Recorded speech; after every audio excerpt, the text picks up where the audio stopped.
Miq të dashur, në pjesën e dytë të emisionit tonë do të flasim për shëndetin mendor. Tema e sotme është shëndeti mendor tek të rinjët e kohës moderne dhe kohës së mëhershme. Për të na folur në studio për këtë temë kam të ftuar psikologën Atifete Syle. Atifete, përshëndetje. Përshëndetje, Knaqësi. Ku qëndrojmë me shëndetin mendor të rinjët e kohës moderne sot dhe mëhershme? Domethënë, a kemi dallime? Qysh po ecë? Pa dyshim kemi dallime, janë faktorë të ndryshëm që kanë ndiku shëndetin mendor në kohët më të hershme dhe tani. Mendoj në kohët e hershme ka qenë ajo çfarë gjithashtu në fakt kemi edhe ato aspektet pozitive që kanë ujtë shëndetin mendor, si në ato kohë po edhe në kohët moderne. Paraprakisht du të diskutoj në kohët e më hershme ato çfarë kanë sjellë problemet e shëndetit mendor, mendoj kanë qenë tabut, ka qenë shumë e theksume mendësia patriarkale, kështu që sidomos kjo i ka ataku jashtëzakonisht gjininë femërore, por edhe fëmijët, nuk është kushtuar rëndësia e duhur. Unë mendoj se nuk ka pas informacione të duhura, nuk kanë pas informacione dhe nuk kanë pas njohuri të duhura për me u kujdes siç duhet edhe mu kujdes për shëndetin emocional të fëmijës. Prandaj i arsyetoj, po njëkohësisht një ndër faktorët pozitiv që kanë ndiku, mendoj ka qenë koncepti mbi familjen, shoqërinë tonë jashtëzakonisht ka qenë shumë i rëndësishëm. Familja ka qenë ajo e cila vërtet ka qenë shtylla e shoqërisë tonë, koncepti mbi të, dhe njëkohësisht lidhjet familjare. Kjo ka ndikuar shumë në aspektin pozitiv dhe në rujtjen e shëndetit mendor.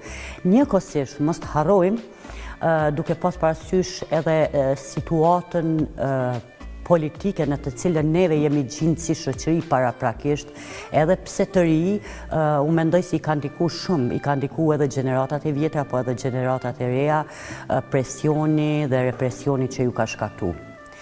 Ndërsa gjeneratat në ditët e sotme, mendoj nuk është ai patriarkalizmi, ose mendoj nuk ekzistojnë akoma ato tabut, ndoshta në një nivel më të ullët, duke gjithmonë duhet bëjmë dallimin mes zonave rurale dhe urbane, se mendoj si prap jemi një shoqëni me një nivel jo aq të lartë, po kemi nivelin e mendësisë patriarkale, kështu që këtë nuk duhet me harru. Kemi prap stigmat e caktuar me të cilat vërtet e ndikojnë shëndetin mendor, për shembull vizitat e profesionistit shëndetit mendor. A ndruhemi hala për me shku te psikologu, ose marrim se diçka nuk është në rregull? Padyshim, në kohët paraprakisht gjeneratat në kohët më të hershme ka qenë tabu ose pa diskutueshme, pa ajo çfarë ka ndihmu komunikimi dhe lidhjet familjare, ndërsa tani nuk i kemi ato lidhje siç i kemi pas në kohët e mëparshme, dhe prap ka stigma në vizitat e psikologu, ku mendoj tani është më i domosdoshëm për shkak të izolimit edhe për shkak të shkëputjeve dhe jo ndikimit aq të madh sa ka pas kultura dhe traditat si më parë.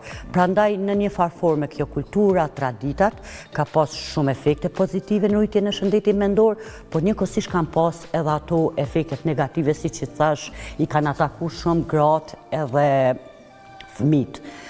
Pastaj në kohët e sotme mendoj ajo çfarë po shkakton të rit probleme të theksume të shëndetit mendor.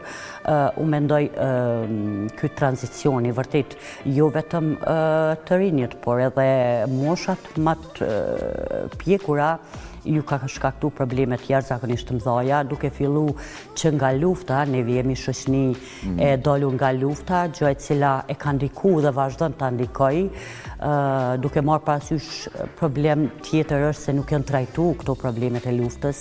Neve kemi akoma njerëz që vuajnë nga stresi posttraumatik i luftës. Njëkohësisht edhe këta të ri që janë rritë në këto familje e vujnë ato për shkak të rritjes në një ambient nga familjar ose prindër që janë me probleme të shëndetit mendor, siç është stresi posttraumatik i luftës. Tjetër ka ndiku shumë edhe teknologjia. është individualizmi. Unë mendoj si sa do që neve jemi individ në vetin, gjithsesi jemi edhe qenie sociale, kështu që duhet gjithmonë këtë qenien tonë ta bëjmë një farë lloj balanci dhe mos të dalim prej asaj esencën cilën jemi të destinuar na me jetu. Prandaj mendoj si problemet kryesore në ditët e sotme është sidomos rrjetet sociale edhe një shoqëri jo standarde, ku në kohët e mëparshme neve kemi pas një nivel të pothuajse të njëjtë të shoqërisë, ku ka qenë zakonisht pjesa më e madhe ka qenë shtesë mesme dhe jemi rrit pothuajse në të njëjtën mënyrë, sikur unë dhe ti pavarësisht jemi një gjenerat edhe e di edhe pa më thonë ti se si je rrit, sikur jam rritun, sepse ka qenë standardizume ajo në përgjithësi shoqënia, ndërsa tani kemi një diskrepancë shumë të madhe, nivele shumë të lartë të shoqënisë e cila jeton me një si në aspektin financiar ose në aspektet tjera në nivel shumë të lartë, po njëkohësisht edhe në nivel tepër të ulët në aspektin edhe financiar edhe në aspektet tjera. E kjo ndikon shumë shoqëninë, sidomos të rinjët. Tregom sa i konsultojmë psikologët të rinjët tanë, sa u thyë ajo tabuja që me shku të psikologu, mu konsultu është domethënë natyrshme, shumë normale, është diçka e domosdoshme, e kanë halat Pa dyshim që e kanë. E kanë hala. E kanë, pa dyshim, bile shumë të theksume, e kanë edhe personat e njohur, cilët pasi që më rastis me pas klientat të tillë, në asnjë mënyrë nuk duan që të takohen me një klient tjetër ose të kenë një konsult në një orar që nuk ka mundësi me u taku, kështu që kjo më vjen keq, domethënë një niveli i lartë i shoqënisë tonë, i cili kishte dashur me qenë shembull për vetëdijsimin te psikologu, janë ata cilët vërtet e kanë me shumë trem mos shihen nga të tjerë që po konsultohen me psikologun. Po ekzistojnë patjetër stigmat, po jo sikur më parë, e cila vërtet ka qenë një tabu e pa diskutueshme. Dhe sa japim rëndësi shëndetit mendor, sidomos të rinjët tanë, në kohën e sotme? Unë mendoj si vërtet kemi probleme, këto e kom cik disa herë vërtet, neve kemi probleme shumë të mëdha të shëndetit mendor.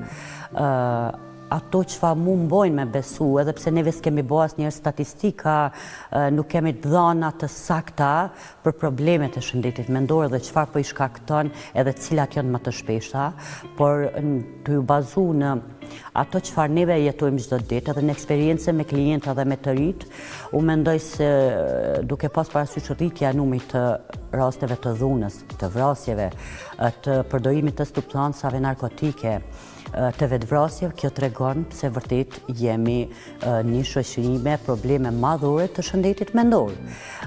Mendoj gjithashtu se ka ndikuar shumë edhe ajo konflikti gjeneratave, neve kemi konflikt gjeneratave. Për shkak të këtij tranzicioni dhe për shkak të faktorëve që kanë ndikuar kulturat e huaja, teknologjia, dhe cilat na kanë gjetur komplet pa përgatitur neve si shoqëri. Këto kanë ndikuar rrjetet sociale, kjo dinamike madhe që po bëhet tek shëndeti mendor të të rinjët. Pa dyshim kjo, edhe sidomos kur nuk është e kontrolluar. Problemi është se neve jemi shoqëni e cila vërtet nuk i marrim seriozisht. Mendoj këto probleme, cilat janë esenciale për me pas një shoqëni të shëndosh, tri të shëndosh dhe një standard më të mirë të jetesës. Pa shëndeti mendor mendoj si nuk është në nivelin e dur as shëndeti fizik, këtu janë të ndërlidhme. Prandaj mendoj si rrjetet sociale tek të rinjt dhe tek fëmijët me përdorimin e tepërt gjithmonë janë jashtëzakonisht shumë të dëmshme si në zhvillimin e përgjithësi të sjelljeve, të komunikimit, shkallësive, gjithashtu edhe shëndetit fizik. Domethënë atakojnë edhe shëndetin mendor, po edhe shëndetin fizik. A japin rasti të veçantë institucionet dhe shëndetit mendor? Unë mendoj si as pak nuk më japin rëndësi. Unë mendoj si shoqëni të gjitha institucionet duhet të angazhohen, t'i kushtojnë pak më shumë rëndësi, të instalojnë strategji ose mënyra të ndryshme, vedisuese ose çfarë do të qoftë psikolog kemi mjaftueshëm të cilët vërtet punojnë një punë të dytë sepse nuk kanë punë si psikolog, gjë të cilët vërtet na vijnë shumë. Problemi është se nuk kemi një strategji të duhur. Pastaj u mendoj edhe familja vërtet nuk i kushton rëndësinë e duhur shëndetit mendor të fëmijëve dhe të rinjve.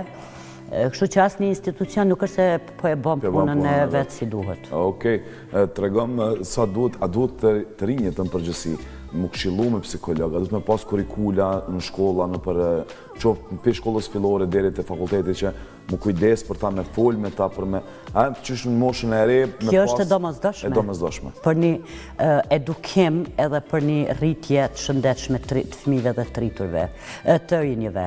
Kjo është e domosdoshme, si në për shkolla, si edhe mediat punën e vetë të kenë më shumë hapësirë tema të shëndetit mendor. Gjatë cilat kjo nuk është probleme vetëm në vendin tonë. Shëndeti mendor është një ndër problemet më të mëdha edhe në gjithë vendet më të zhvilluara. Prandaj duhet me pas shumë kujdes, sidomos vendi jonë i cili vërtet i ka prezent të gjithë faktorët që mundën me dëmtu shëndetin tonë. Cilat janë problemet që i has kur konsulton që vinë të konsultojnë me klient, nëse mund një quajt kushtimisht, që vinë do me thënë dojnë më këshillu prej teje. Cilat janë problemet që më shumë ti i has tek zakonisht tek të rinjt janë çrregullimet e ankthit. Pothuajse shumica vujnë prej çrregullimeve të ankthit. Tek adoleshentët, sepse çfarë kuptojmë kur kemi ankth? Tek adoleshentët ka disa simptome ku në varësi të përvojës i cili individi ka përjetu, atë mbas të asaj mundet edhe me shfaq simptomet frike pa shpjegueshme. Ajo gjithashtu shoqënohet edhe me simptome fizike, me rritjen e rrojeve të zemrës, ndjersitje, simptome në përgjithësi këto atakojnë edhe shëndetin fizik edhe shëndetin mendor. Individi, për shembull, nëse ka pasur ndonjë traumë shoqërore ose ka qenë stigmatizuar nga shoqëria, i mundet me pas ankth social ku nuk e merr forcën ose ka frikë ose nuk ndihet komod në praninë e të tjerëve. Gjithashtu ajo gjithmonë shoqërohet me frikën e cila nuk është reale, nuk është racionale, ndërsa adoleshentët zakonisht ballafaqohen me bullizmin, i cili vërtet po shkakton dëme shumë të mëdha tek adoleshentët. Këto kam rastet më të shpeshta, pasi unë punoj me rastet me adoleshentët dhe të rriturit, vërtet vjen shumë keq, nuk ka fushata sa duhet në institucionet shkollore, nuk po bëhet puna si duhet, edhe pse personeli janë të informuar për shembull për vërejtjet që jep prindi në raport me fëmijën që i bullizohet, nuk ndërmarrin masa, gjë e cila vërtet mundet me shkaktu edhe me lënë pasoja jashtëzakonisht të mëdha të shëndetit mendor. Cila është këshilla që ju jep gjithë të rinjve që po na ndjekin në këto momente, edhe qoftë dhe adoleshentëve dhe prindve që po na ndjekin, çka duhet që kishe këshillu? Ajo paraprakisht për mua është shumë e rëndësishme duke pas parasysh moshën e fëmijërisë, e cila është baza e formimit të individit, edhe e cila vërtet është indikatori në vazhdimin në formimin e individit. Mendoj të kenë kujdes në raport me fëmijët, të kenë kujdes në aspektin emocional të tyre, të mbështesin këtë aspekt, të komunikojnë gjatë gjithë kohës me ta, të hargjojnë kohë kualitative me fëmijë, jo më shumë po kualitative, edhe nëse kalojnë kohë edhe nuk është ajo kualitative, prindi rrin telefon, fëmija rrin telefon, ajo përkundrazi është shumë e dëmshme. Gjithashtu mendoj si duhet kenë parasysh të edukojnë fëmijën që të instalojnë vlera si mos paragjykimi të tjerëve, të dinë të respektojnë të tjerë dhe të duan të jetë pa i paragjykuar, ndërsa për të rinjët shumë e rëndësishme është të kenë kujdes së pari në aspektin në përdorimin e rrjeteve sociale, e cila vërtet mundet me shkaktu varësi, por edhe tek fëmijët, por të konsultojnë edhe nëse nuk shohim probleme, mjafton të konsultojmë profesionistin e shëndetit mendor, ku secili neve kemi nevojë të paktën ta na dëgjoj dikush, kështu që kjo është shumë e rëndësishme. Njëkohësisht apel prindërve të kenë parasysh përdorimin e telefonit, të kontrollojnë faqet edhe platformat cilat po i frekuentojnë fëmijët e tyre. Atë Fete, po falenderoj për kohën, Gjithashtu faleminderit, për gjitha këto këshilla dhe sugjerime që na jep për Faleminderit emisionin gjithashtu. tonë. Faleminderit shumë. Gjithashtu faleminderit. Miq të dashur, vetëm pas pak kemi me rubrikën 7 dhe të ftuar, e kam një mysafire shumë të veçantë. Qëndroni me ne dhe kuptoni vetëm pas pak.